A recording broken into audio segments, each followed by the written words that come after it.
नाज़िर रहड़की जे ॻोठ कबूल खान खुहारो गैस बिजली ऐं ॿियूं बुनियादी सहूलियतूं न हुअण करे रहवासी सख़्त ॾुखियाईनि खे मुंहुं ॾेई रहिया आहिनि। उन हवाले सां ॾिसूं था ज़हीर सुमरो जी ही रिपोर्ट। जी बिल्कुल, असीं इन वक्त मौजूद आहियूं रड़कीला कबूल खान खुहारो में, जिते ही ॻोठ जेको आहे बुनियादी सहूलियतनि जे हवाले सां गैस जी सहूलियत खां महरूम आहे। उनखां अलावा बिजली जी सहूलियत भी हिते न आहे। ऐं ॻोठ वासी जेका अॼु हिते सरपा एहतिजाज थिया आहिनि, अचो वधीक उन्हनि सां ॻाल्हि ॿोल कंदासीं, वधीक उन्हनि जो इन बारे में छा चवणु आहे। असां इन जे लाइ गॾु थिया आहियूं त असां वटि जेका न बिजली जी न गैस जी सहूलियत न आहे।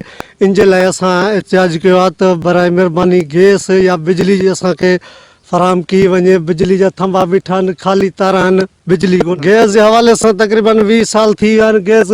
बाक़ी पोयनि ॻोठनि में आहिनि, असांजे ॻोठनि में न गैस आहे, ठीकु आहे, न बिजली आहे। असांजे नज़र में न आईंदा गैस जी कमी आहे असांखे। ॿियो त वॾेरा वेंदा आहिनि, वोट वठी हर को हलियो वेंदो आहे, पोइ त ज़ाहिर को कोन्हे थींदो।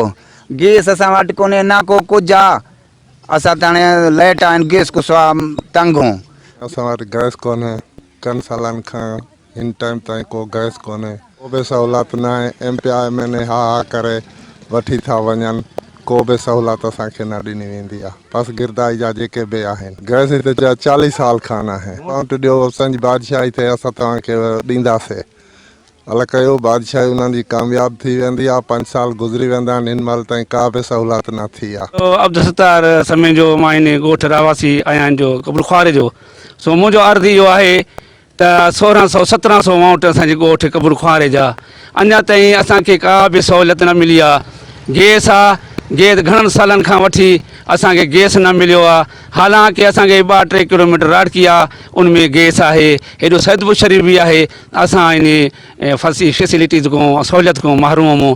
इहो अलाए कहिड़ी ॻाल्हि आहे, का कावड़ियल को निमाइंदा कावड़ियल असां ते। सो असीं अपील कंदासीं, बराए महिरबानी निमाणे हाल त असां ते रहम करे असांखे गैस ॾिनो वञे। कैमरामैन टीम सां गॾु ज़हीर सुमरो, मीना TV न्यूज़।